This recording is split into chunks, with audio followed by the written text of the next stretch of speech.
Hi, welcome back to Food Travel Shopping Channel, and you're watching another restaurant remake. Now, I know, I haven't been here for such a long time. I'm really going to try to stick to a better schedule this year in 2023. So hopefully you will get some more interesting recipe, and I am gonna try to fulfill some of those requests that you have already made. But one of the dish that I'm gonna show you to make in this case is the very famous seafood bird nest dish that you usually find in a banquet when you go and enjoy the banquet. And when I was a child, this always fascinated me because I love the crunchiness of the taro on the outside, which is the bird nest. It's so crunchy and it's so addictive. So I am going to show you how to make this at home. Now, this is going to be like an intermediate dish, okay? Because of the bird nest, it might be a little bit more challenging. So for those who are a beginner cooker, I would suggest that maybe you can go without the bird nest and you can still enjoy this beautiful seafood stir fry. So without further ado, before I show you, please go ahead and subscribe to my channel. And if you have any requests, please go ahead and feel free to comment below, and I would love to hear any comments and any dish that you want to make or you want to see on this channel. Please go ahead and comment, and don't forget at the end, give me a thumbs up by hitting the like button below. Let's check out the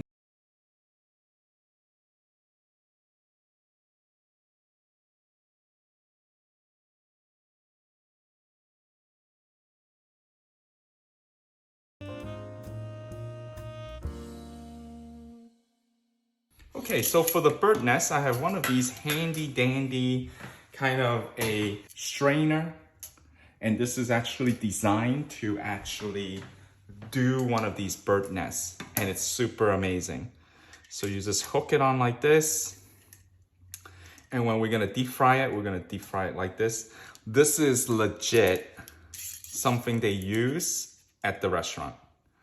And I was so lucky to actually get one of these because one of the uncle actually made these for restaurants. So he does a lot of manufacturing for restaurant tools, and this is actually one of them. And he just say, oh, you can use it because it was just hanging at his store. So, all right, so this is how we're gonna do it.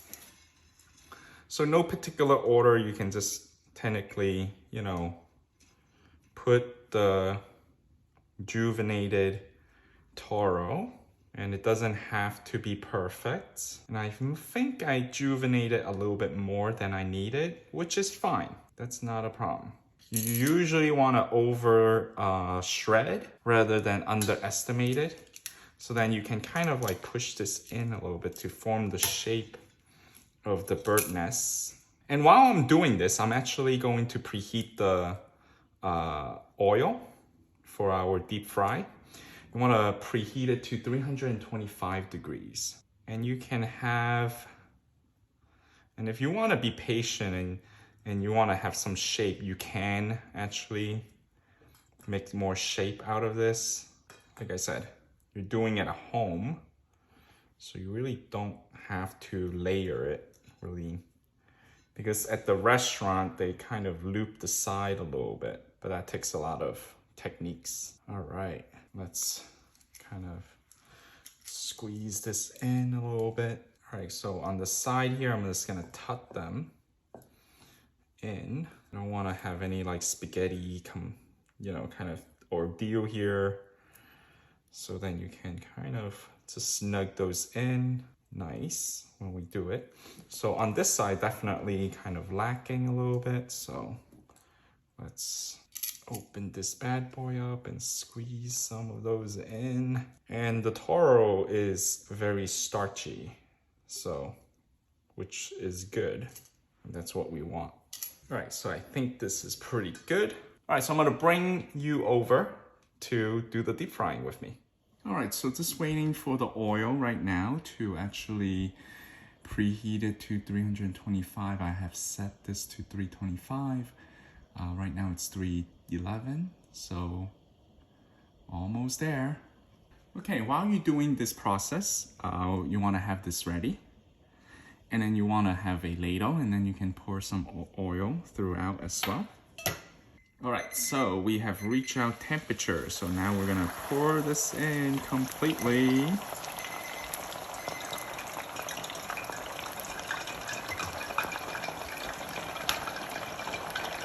Okay, while you're doing this, you want to try to maintain the heat to be at 325.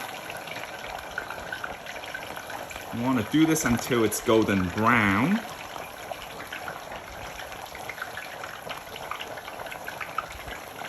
And actually, if you have enough oil, you don't even need a ladle to kind of put the oil in this case.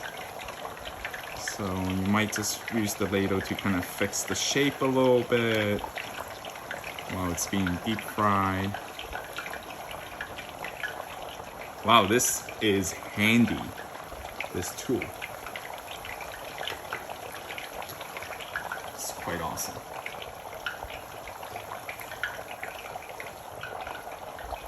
Okay, so we'll just let that sit and actually try to turn the flame back up.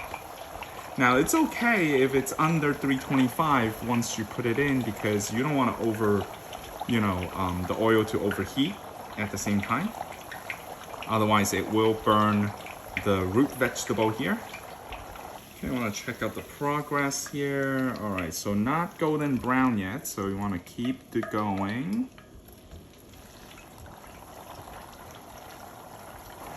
And so far the temperature has been maintaining at 262, and it's slowly going back up,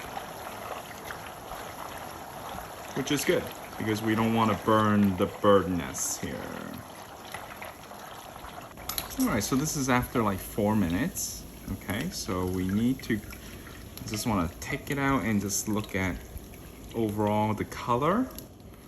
All right, so I think I'm gonna do it a little bit longer, for sure.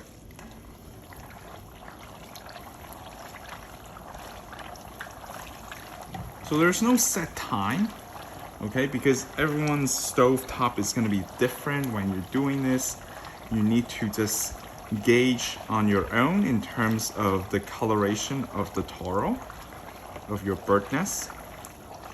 And you don't wanna, if it's undercooked, it's gonna be a problem because the bird nest will come apart. So you gotta be patient in this process. And don't worry, a few of the taro pieces comes out. No problem, don't worry about it. All right, so the temperature is now, kind of coming back up around 293.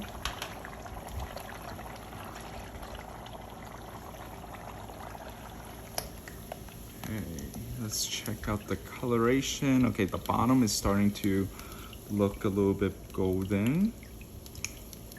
Okay, so let me just kind of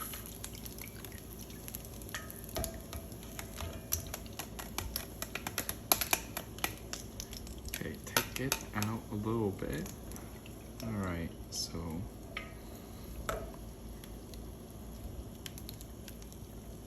all right, so I want to let it cool a little bit because also this is like your double frying effects here. All right, so if you let it cool a little bit and then go back in, it will be crispier, super crispier. All right, I think we should do it for another 2 minutes. And then I think we're good.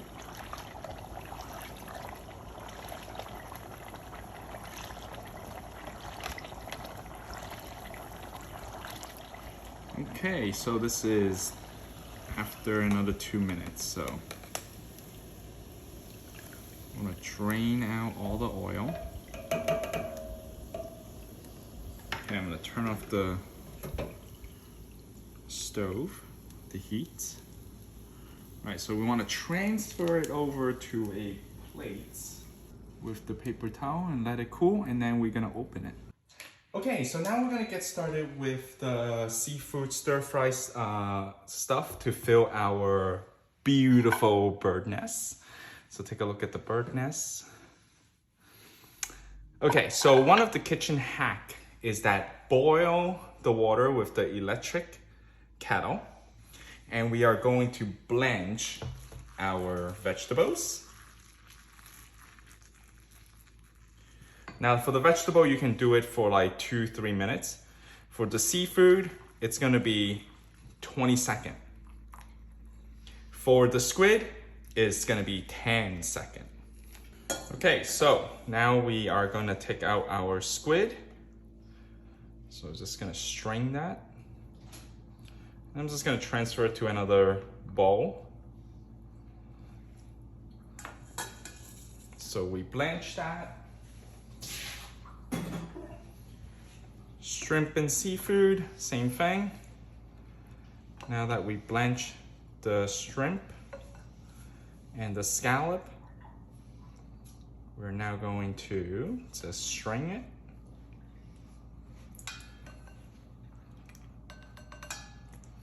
And transfer it to another bowl.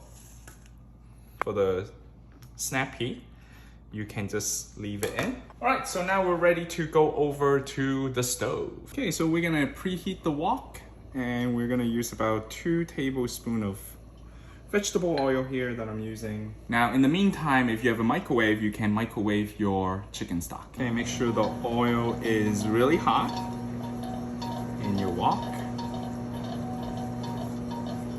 Okay, so in the meantime, once your wok is actually hot, you can strain the water from the snappies.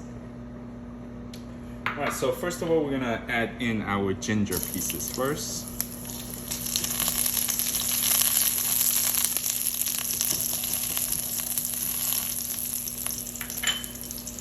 Add in our scallion as well.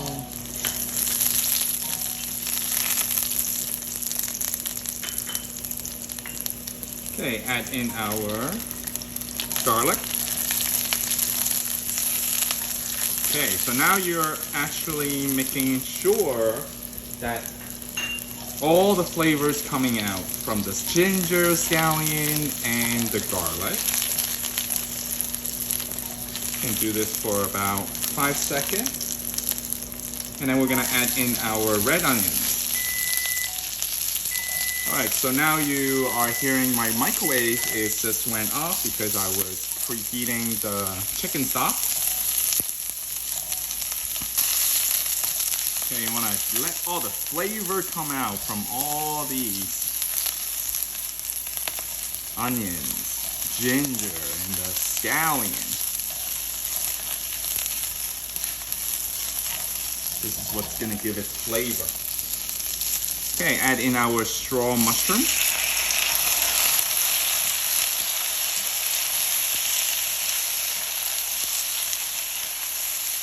Wow. Wish you were in the kitchen with me because you can really smell all the flavor. The aromatic is just so good.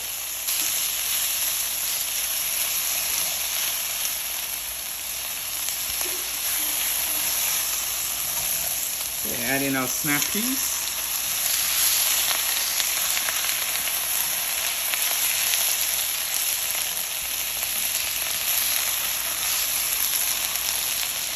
Okay, so I have salt, pepper, and sugar. You want to add this in right now.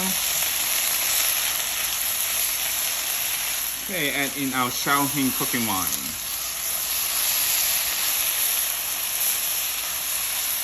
Okay, add in now the seafood.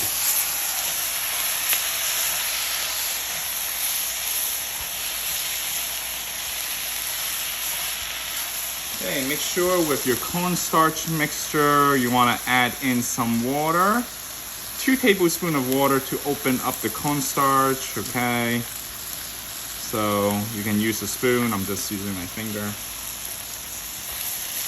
Okay, with the very hot chicken stock, we're gonna add this in. I'm gonna add in half the mixture first. It really depends on how much sauce you wanted. All right, so really I'm gonna use half because I don't want to have too much sauce here. And I just pour in my cornstarch, really thicken up the sauce here. Wow, look how beautiful it is.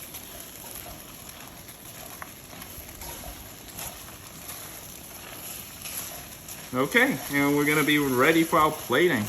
Let's do it. Okay, so we're gonna go ahead and plate our seafood. I'm gonna use my ladle here because especially we're putting it into the bird nest. So we've gotta be very delicate here. All right, so I'm gonna put this in. Wow, looks beautiful. All right, so be careful, a little bit delicate. We want to show a little bit of everything.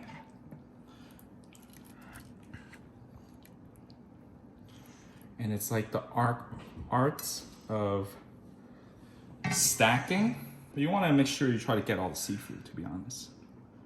Wow, this is just beautiful. Okay, so at the end of every episode of the restaurant remake, I usually taste my food. So let's go ahead and dig in with some squid.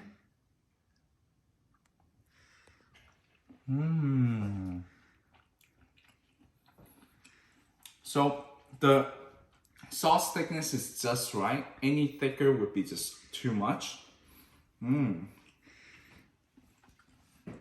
the squid is not overdone, it's still very good. I'm gonna try the shrimp now. Very flavorful with the shrimp. And I wanna try the scallop, of course. The scallop is one thing that you really want to be concerned of and wanted to see, make sure that it's not overdone.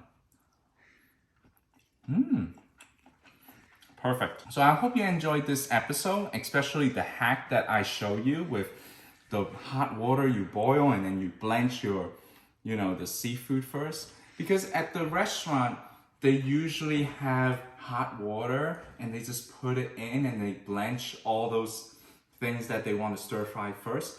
And that's why, you want to quickly kind of make it cook. And then as you stir fry, you don't want to overly, kind of cook the seafood as well. So that's one of the trick. So I hope you enjoyed this episode, and I really want to hear any of your success story if you were to go home and try this out, and especially about the bird nest. And if you have any other comments for me, I would love to hear your comments. So please comment below, and don't forget to subscribe to the Food Travel Shopping channel. And I'll see you next time on Restaurant Remake. Bye!